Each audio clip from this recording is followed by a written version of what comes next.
अस्सलामुअलैकुम। बोल news headquarter में खुशामदीद। मैं हूँ मुदस्सर इकबाल। मैं हूँ शाइस्ता शहजाद और मैं हूँ आमना अकरम। ये सब बुलेटिन का हिस्सा होगा, लेकिन आगाज में खबर आपको देंगे कि मईशत मुस्तहकम हो रही है, लोगों को रोजगार मिल रहा है। आधे से ज्यादा यूरोपीय ममालिक में कॉटन एक्सपोर्ट करते हैं। फ्रांस के सफीर को निकालने से पाकिस्तान को फर्क पड़ेगा। वजीर आजम इमरान खान का कौम से खिताब, कहा क्या फ्रांस के सफीर को वापस भिजवाने से ये सिलसिला रुक जाएगा? हम सारी जिंदगी भी मुजाहिरे करते रहें तो नुकसान अपने मुल्क का ही होगा। किसी भी इस्लामी मुल्क ने फ्रांस के सफीर के निकालने की बात नहीं की। नून लीग TLP के साथ मिलकर मुल्क में इंतशार फैला रही है। JUI भी मामले में आ गई ताकि हुकूमत गैर मुस्तहकम हो। 380 भारतीय ग्रुप व्हाट्सएप में फेक न्यूज़ चला रहे थे। मेरी हिकमत अमली ये है कि तमाम इस्लामी ममालिक मिलकर आवाज़ उठाएं। 50 मुसलमान मुल्क हैं, कोई भी इस तरह नहीं कर रहा, कोई वहाँ कहीं मुजाहरे नहीं हुए, वो भी नहीं कह रहे कि एम्बेसडर को वापस भेजो। बड़ी मुश्किलों से हमारी माईशत उठ रही है। बड़ी देर के बाद पाकिस्तान के अंदर इंडस्ट्री ऊपर जा रही है। हमारे मुल्क में दौलत में इजाफा हो रहा है, हमारी एक्सपोर्ट्स बढ़ रही हैं। जब हम फ्रांस के एम्बेसडर को वापस भेज के ताल्लुकात तोड़ेंगे उनसे, इसका मतलब कि यूरोपियन यूनियन से हम ताल्लुकात तोड़ेंगे। जो हमारी आधी टेक्सटाइल की एक्सपोर्ट्स हैं वो यूरोपियन यूनियन में जाती हैं।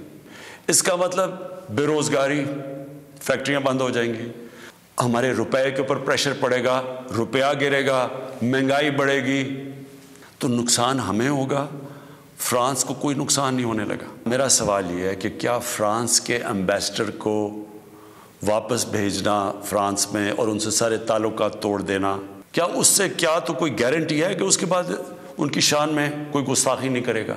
मुझे अफसोस से कहना पड़ता है कि वही JUI जो फजल रहमान की पार्टी, वो भी बीच में शामिल हो गई। किसी तरह गवर्नमेंट को डिस्टेबलाइज करें, मुल्क को नुकसान पहुँचाएं। साथ वो नून लीग, जब ये सलमान रुश्दी ने किताब लिखी थी तो नवाज शरीफ तो पहली दफ़ा प्राइम मिनिस्टर बने थे। कितनी उन्होंने स्टेटमेंट्स दी थी, कितनी दफ़ा किसी भी मुसलमान हेड ऑफ स्टेट ने किसी इंटरनेशनल फोरम पे इस पर बात की थी, तो आज इनके साथ मिल गए हैं सिर्फ इंतशार फैलाने के लिए। इमरान न्यासी को नवाज शरीफ और मुस्लिम लीग नून फोबिया है। सलमान रुश्दी ने तौहीन आमेज किताब 1988 में लिखी थी। उस वक्त नवाज शरीफ वज़ीर आज़म नहीं थे। एहसन इकबाल का वज़ीर आज़म की तकरीर पर रद्द-ए-अमल, अपने ट्वीट में कहा कि मुस्लिम लीग नून ने ऐसी कोई हरकत नहीं की जैसे इमरान न्याजी और उनकी जमात 2017 में कर रहे थे। PTI ने मजहब कार्ड पर उनके खिलाफ इलेक्शन लड़ा और हारा।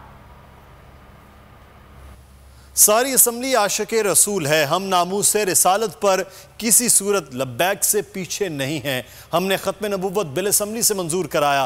वज़ीर दाखिला शेख रशीद अहमद का कौमी असम्बली में बयान, बोले दोबारा इजलास होगा जिसमें अच्छी और नामूस रिसालत से मुताल्लिक़ खबरें होंगी। रिसालत पर किसी सूरत में भी लब्बैक से पीछे नहीं है। हम कलमा-ए तैयबा और ख़त्म नबूवत में इस असम्बली में हमने पास करवाया, लेकिन इस पाकिस्तान की हिफाजत के लिए, इस पाकिस्तान के दिफा के लिए, इस पाकिस्तान की सालमियत के लिए और जो पाकिस्तान की वफा के लिए आज एक पॉलिसी बयान 4:30-5 बजे इमरान खान देंगे। और अगर 2 दिन बाद अगर मुझे फिर इजाज़त दें, शाम हमारी फिर मीटिंग है, मैं और नूरुल्लाह कादरी सीधे यहाँ से जाएंगे। अच्छी खबरें होंगी, बेहतरी की खबरें होंगी, पाकिस्तान की सलामती और नामूस रिसालत और ख़त्म नबूवत की खबरें होंगी। वज़ीर मज़हबी अमूर नूरुल हक कादरी ने कलअदम TLP से मामलात के मुज़ाकरात के जरिए हल करने की उम्मीद जाहिर कर दी। कौमी असम्बली में इजहार ख्याल करते हुए नूरुल हक कादरी ने बताया कि रात और सुबह मुज़ाकरात के 2 दौर हो चुके हैं। तीसरा दौर तरावी के बाद होगा। कोशिश करेंगे कि मामला पार्लियामेंट की ख्वाहिश और कौम के इत्मीनान के मुताबिक हल किया जा सके। उनका कहना था कि पिछले दिनों रूनुमा होने वाले वाक़यात पर अफसोस है। मुल्क की किसी सियासी और मजहबी शख्सियत ने नामूस रिसालत और इस्लामोफोबिया का मामला दुनिया के सामने उतना नहीं उठाया जितना इमरान खान ने फैलाया।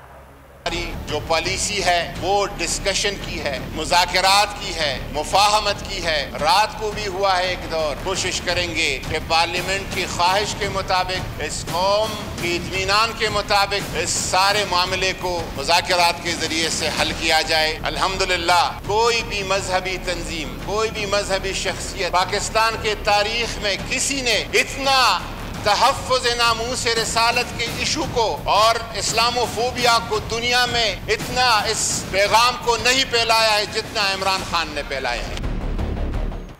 और कौमी असम्बली के इजलास में मौजूदा मुल्की सूरत हाल पर अरकान ने खुलकर इजहार ख्याल किया। JUI के अब्दुल शकूर ने कलअदम TLP के जाँबह कारकुनों के लिए दुआ करवाई। अली मोहम्मद खान के खिताब के दौरान अपोजिशन अरकान मुसलसल शोर मचाते रहे। स्पीकर तंबीह करते रहे। शोर शराबा बढ़ने पर स्पीकर को इजलास मुलतवी करना पड़ा। आज कौमी असम्बली का इजलास हुआ और मुल्क में जारी सूरत हाल के ऊपर बात की गई और कौमी असम्बली में मौजूद मुल्की सूरत हाल पर अरकान ने खुलकर इजहार ख्याल किया, जबकि JUI के अब्दुल शकूर ने कलअदम TLP के जाँबह कारकुनों के लिए दुआ करवाई।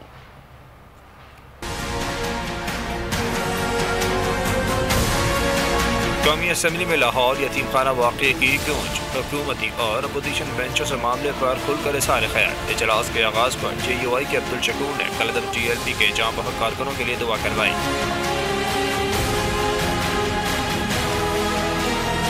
अपोजिशन अरकान ने मौजूदा सूरत हाल को हुकूमती नाकामी से ताबीर किया।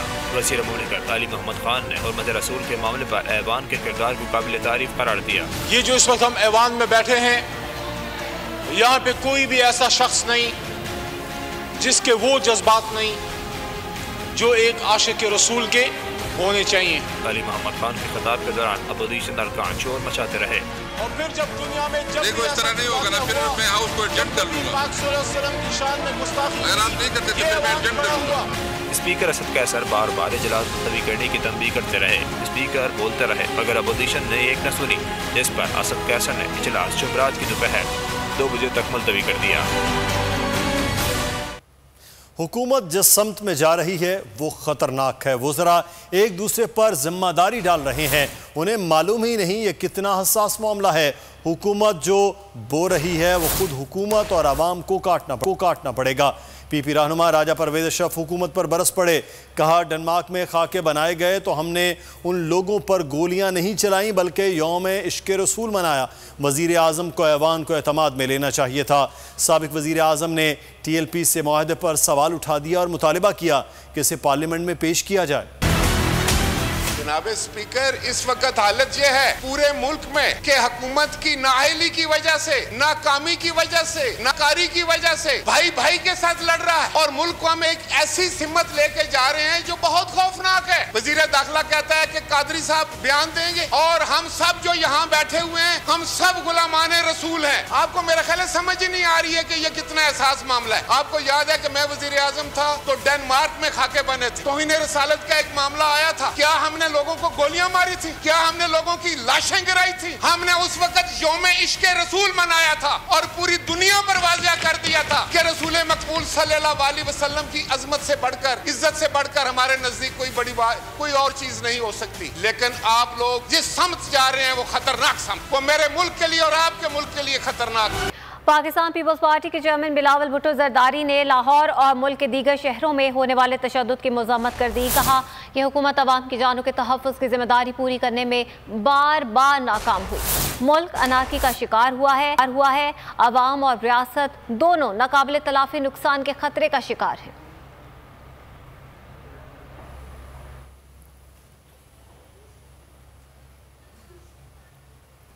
सिंध हुकूमत पुरअमन एहतजाज को नहीं रोकेगी। अमन अमान का मसला पैदा किया गया तो मजबूरन कुछ करना पड़ेगा। वज़ीर आला सिंध का ऐलान। इस्लामाबाद में सहाफ़ियों से बातचीत में कहा मुफ्ती मुनीबुर रहमान ने हड़ताल की कॉल दी है। कोई अपनी मर्जी से कारोबार बंद रखना चाहता है तो नहीं रोका जाएगा। सहरी के वक्त वफाकी वज़ीर दाखिला का बयान आया कि मुज़ाकरात चल रहे हैं। बातचीत पर सूबों को एतमाद में नहीं लिया गया। ये रिक्वेस्ट की थी कि इंटर सिटी ट्रांसपोर्ट बंद करें, मेरी बात नहीं मानी गई। उसकी वजह से देखें कल के तारीख में तकरीबन 150 डेथ्स हुई हैं। मुफ्ती मुनीबुर रहमान ने पूरे मुल्क में पहिया जाम और एक हड़ताल का ऐलान किया है। अगर कोई शख्स अपनी मर्जी से दुकान बंद करना चाहता है या ट्रांसपोर्ट रोकना चाहता है या बाहर घर से नहीं निकलना चाहता है हड़ताल की वजह से, तो उनको पूरी इजाज़त है। पुरअमन तरीके से अगर कोई करना चाहते हैं वो तो उसमें भी हम नहीं रोकेंगे। लॉ एंड ऑर्डर सिचुएशन ना क्रिएट हो, उस पर अनफॉर्चुनेटली फिर हमें प्रिवेंटिव एक्शंस लेने पड़ेंगे। नामूस रिसालत सल्लल्लाहु अलैहि वसल्लम पे कोई कॉम्प्रोमाइज़ नहीं है। एक स्टेटमेंट आई है इंटीरियर मिनिस्टर साहब की कि वो कुछ नेगोशिएट कर रहे हैं। सूबों को नहीं लिया गया कॉन्फिडेंस में सिलसिले में। आप सारे स्टेक होल्डर्स को कॉन्फिडेंस पे लेके तभी एक बेहतर हल की तरफ जा सकते हैं। सैयद खुर्शीद अहमद शाह साहब वो पिछले तकरीबन 2.25 साल से जेल में है। बाकी जगह पे तो कुछ ना कुछ रिलीफ मिल रहा है। देखिए मुझे नहीं पता, मुझे कॉन्फिडेंस में नहीं ले गया कि गवर्नमेंट क्या ऑफर करने जा रही है।